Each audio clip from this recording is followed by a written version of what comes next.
to Legion Talk, round 23 on Quota. Gordon here. A lot to get through this week. We finally got a win. So let's not muck around. Let's do this.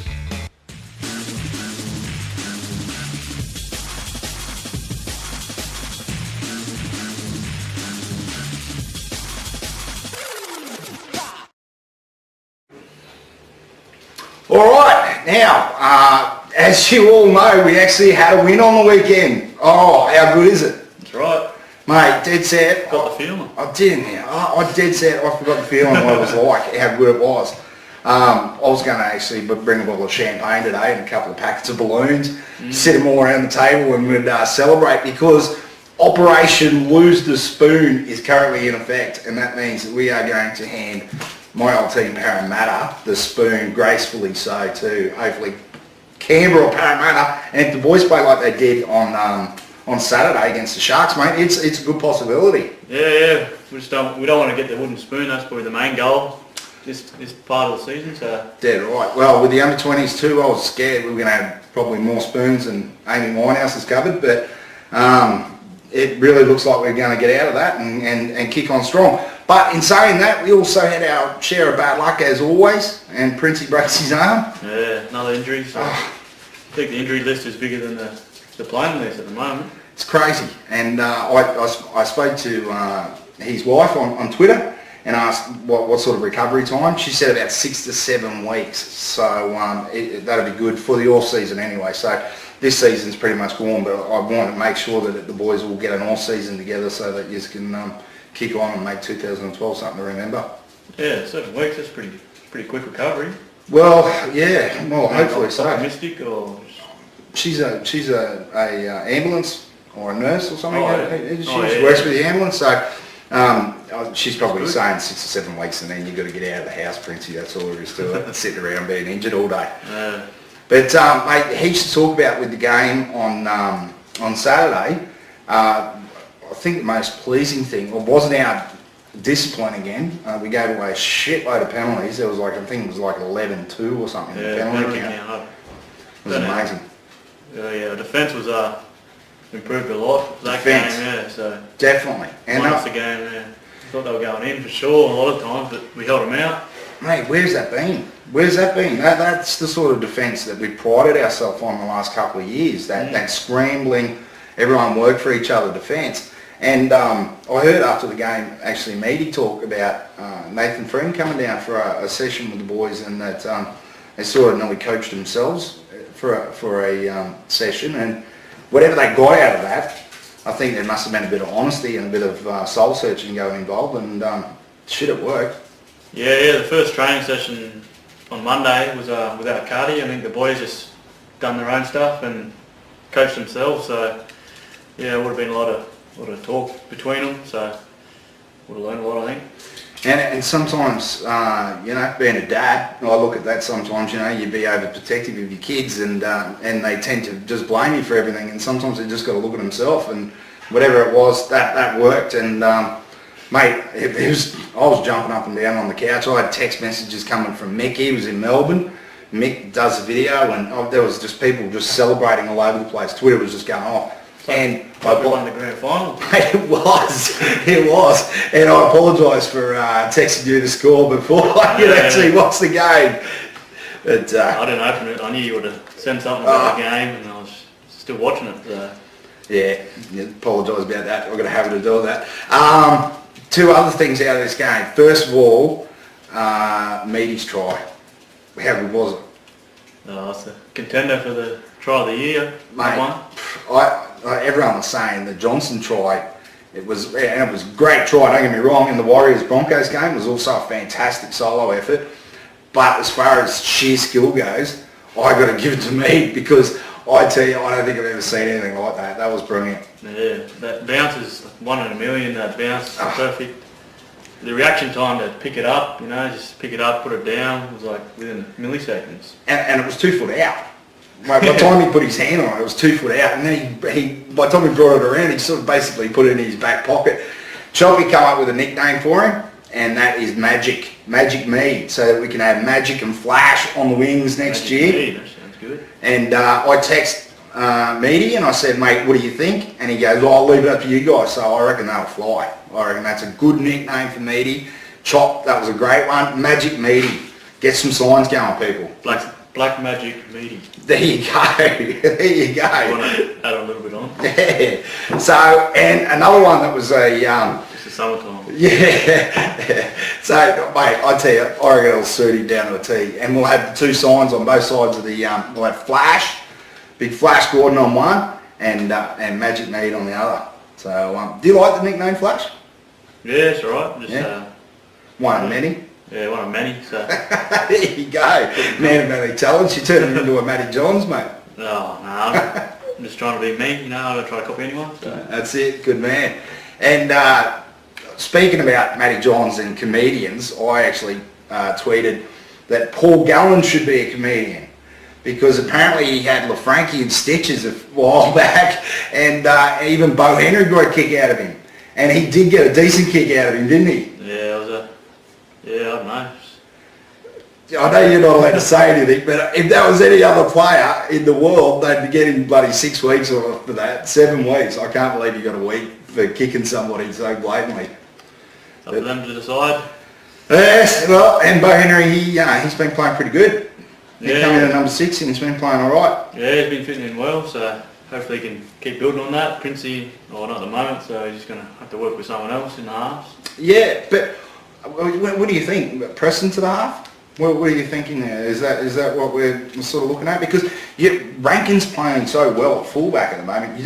You're hesitant to change him, aren't you? It's like have another couple of games there at fullback and see what you can do. You don't want to change the whole back line for one position. You're better off changing, maybe slotting Preston in there at 7 and I keep think the rest. Go, put Preston in there, get him off the bench, and he's always, when Princey's out, he always fills in, and we always actually get a couple of wins when he's there.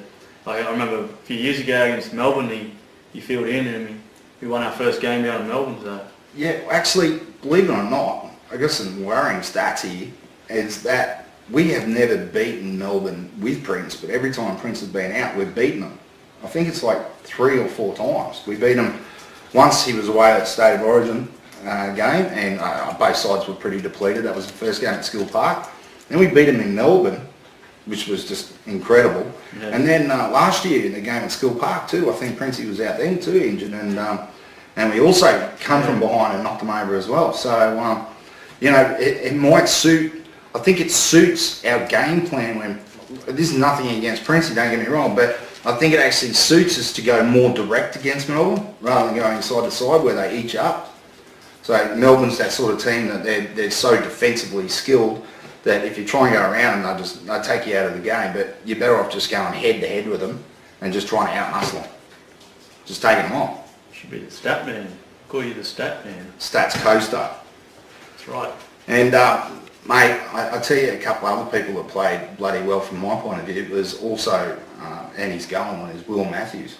I thought he had a really good game. His first game this year, I'm pretty sure. Yeah. And he went well. His defence was just... He was leading the pack, I think, just getting into him. And there looks a bit like a wolf at the moment. He does, mate.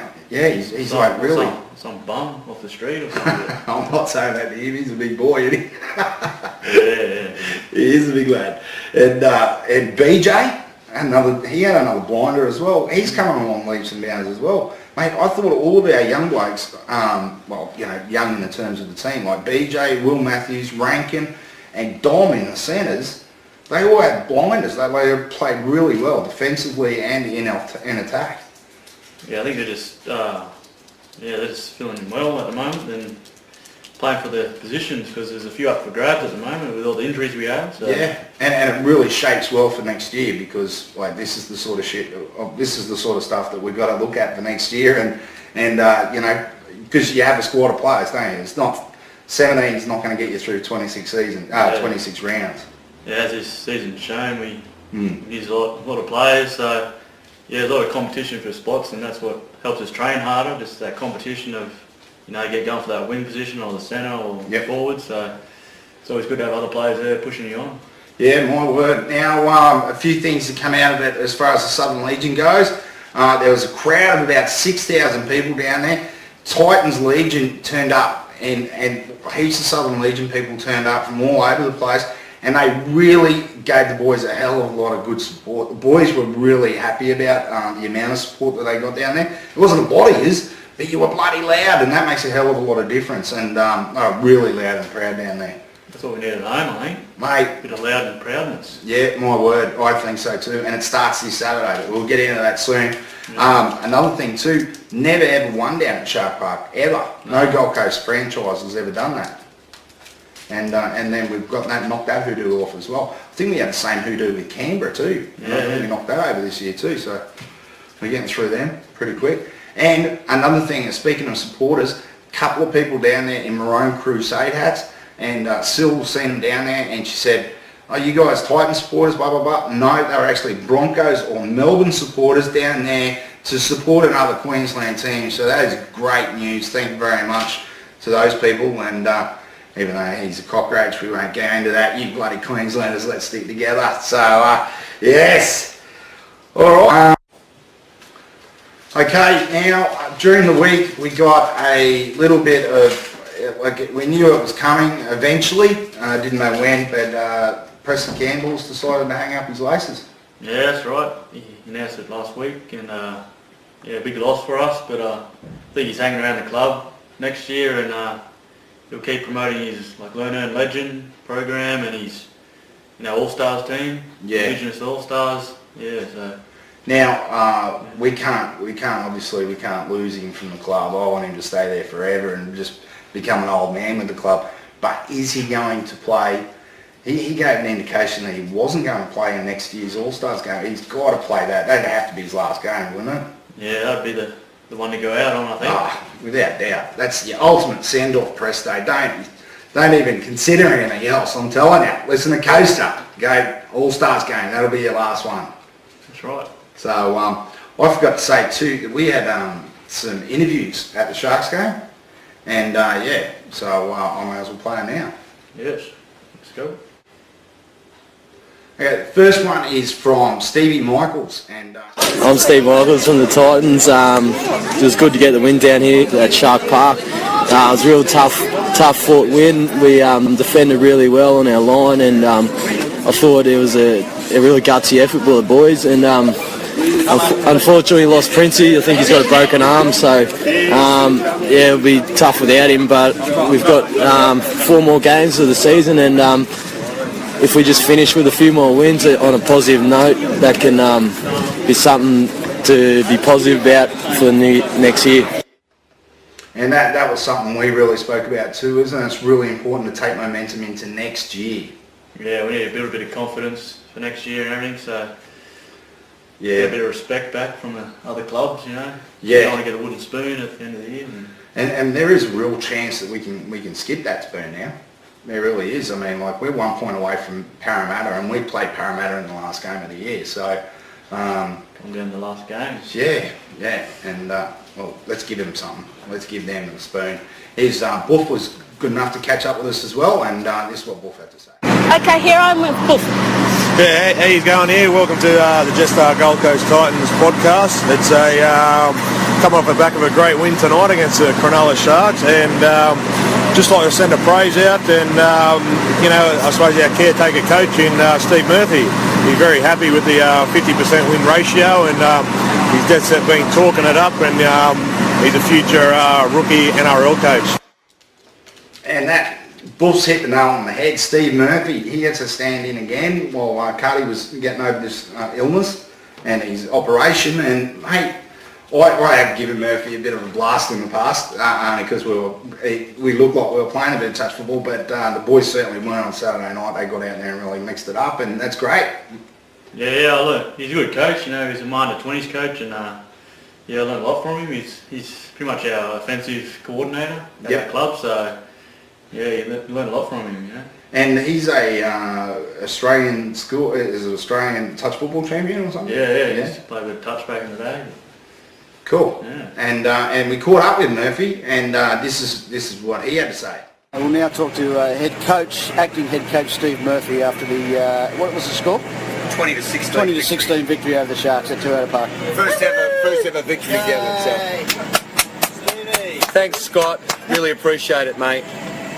No, yes, that was the first Gold Coast team ever in their history, that's including Chargers, Giants, Seagulls, their first 20-16, first Titans team ever to win at Shark Park, and we're heading north. We're heading north from the bottom of the ladder.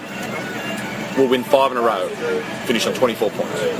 I'm Steve Murphy, signing off from the Gold Coast Titans. That was good there, my Babs. It sounded like you might have had a couple of sherbets after the game, did he? Or That's just the other side. Yeah.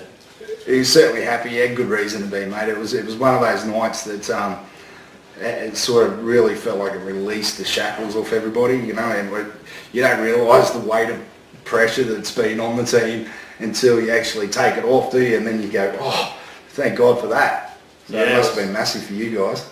Yeah, it would have been a good night that night, so pretty unhappy I wasn't there, but you get to celebrate with me, mate. On the coast, with the coaster. With the coaster, that's it. Okay, now on Saturday night, gates open 5:10, we take on the Melbourne Storm. It's going to be massive. Yeah, big game for us. You know, got to keep that momentum going and keep the winnings coming. Yeah, and like, mate, you can't ask for a tougher assignment. The Storm are in red hot form at the moment too. Yeah, this is pretty much our grand final, because they're one of the top contenders for the grand final. You know, if we can beat them and they go on and win the grand final, we can say we beat them. Yeah, that's right. That's exactly right. Them and the Dragons, actually. Gave them a touch-up as well. So we can knock over the Storm, and it'll make the year feel a whole lot better. But the problem is obviously, as I say, the boys have really got their work cut out. But in saying that, Parramatta took the Storm all the way to the last minute the other week, and they are no better than us. I promise you, they are in no better form than what we are. In fact, I think after Saturday's game, we take a whole lot of momentum and a whole lot of form going into that game, and I give us a chance. Yeah, well, it's a whole new week, you know. Yeah. A lot can happen, but you know, we've just got to keep turning up again like we do on the weekend and in defence and go for 80 minutes, and we'll get there. And as obviously each team's got a special way to sort of play against them. Like you might be kicking it long. I remember a few years ago, Matty Rogers was just kicking it dead, taking Billy Slater out of the game completely. There's been a couple of good systems. There's obviously been a lot of thought into try how to beat a team like Melbourne because they've been the benchmark for so long. What are the keys to shutting down? I know everybody says you shut down Billy Slater, shut down Cameron Smith and shut down Cooper Cronk, but that's like, how many people have tried to do that and not got away with it, you know? They're a good team. How exactly do you shut them down? That's the big secret we're working on this week. Yeah. We can't tell everyone what's going to happen. All right. The Storm people might be watching and, you know. True. Give away our secret plan, so. We can tell them a false one. We're going to shut down Dane Nelson. No. All right, so Operation Lose the Spoon. I don't want to hear any excuses. If you're in the Legion, you're a Titan supporter, and you're not at the game on Saturday night, you better be dead, because I'm telling you, everybody needs to turn up in force. It's one of only 3 last games that you're ever going to see Preston Campbell run around. You need to show the man as much respect as you can, get out there and get amongst it, get loud and proud for the boys on Saturday night. That's it, loud and proud. And Alter Ego might make an appearance down there on Saturday night? Yeah, I'll see what he's up to, see if he's free Saturday. I think he is. He'll be down there watching the game as well, second half. Yeah, good stuff. All right, so you heard that. Jump down, make sure you come down to the Legion area, Bay 30. It's unrestricted area, so you just come on down. I don't care whether you're sitting in the foundation member seats or whatever. Get down there, get behind the goalpost. Let's get it rocking, and everybody have a great night. There's no work on the next day, so let's just party on and just turn it into a real festival atmosphere on Saturday night. Just get it on. Get on! And speaking about some of the fans that get down there, there's a fella, Titus Officius and Aluminium Boy. Now, these 2 guys, they get down there. They're superheroes. They come from another planet, and there's an entire backstory. You'd have to listen to previous podcasts to go through that. They've been sent to Earth to help with the Titans' plight, and they were down there at Coolangatta Airport. Actually, Aluminium Boy wasn't. I heard he had to pass a couple of gallstones, but we won't talk about that. But Titus the Vicious was down there with a ukulele and just busting it out for the boys when they got off the plane. Yes, some good supporters we got there. And- Pretty passionate. And not even drunk. It was amazing. No, apparently not. He lined it up the day before. So I reckon you're a legend, mate. And I can't wait to get out there on Saturday night and have a drink with you boys. And one other thing is, obviously, last week we spoke about it on the podcast, mate, your documentary. Yeah. And, mate, I'm really, really, really looking forward to it. Any progress on it so far? Yeah, I'm still, pumping the iron in the gym and just trying to make them steps forward to break the records, the bench press and the bench pull. So, Yep. yeah, it's coming on good. 4 weeks left, and that's when we'll see the documentary in about 5 weeks, and we'll get it all together. Good stuff. Now, how do you go about breaking a weight record? Do you have certain increments? Do you go up in increments each week, or do you have certain goals that you set yourself, just smaller goals all the way, or? Yeah, well, I've done this little program out where I've got to lift this much today and this much next week, so I've got it all sorted out Beautiful. to break the record on time. Yeah, because you obviously you can't go too fast, too hard, can you? Because otherwise you hurt yourself, and then you have to sort of reduce the weight until you. But then the object is to tear muscle and go from there anyway, isn't it? Yeah, it's a thin line you got to play with there, but me and my trainer are working hard to get there, so hopefully the board will just say Gordon. That's it. Write down the thing. Gordon. Give it to Gordon. Gordon everywhere on the record board. That's it. They're going to call them the Gordon boards. Yeah, going after Gordon. We got Player of the Year. It was the end of. Obviously it's only come to the end of round 21 so far. Yep. What do we got? Player of the Year, we've got Strahmer on top now with 18 points. And Bailey's come second on 17 and Harrow on 15. So Strahmer's looking like he's going to get the prize. So far, yeah, but now that didn't count round 22, obviously, that we've just done. And also, I know that in round 21, the scores probably haven't changed very much, because I think actually Birdie got the 3 points. That was the game against Newcastle. Bird got 3. I believe Princey got 2 points. And Jordan Rankin got 1 point. But they haven't made it to the top 3 yet. So there's been a bit of movement down below. And it's getting closer and closer. And look, on the weekend, who would your personal? Can you give a 3-2-1 on who you give it to on the weekend against the Sharks?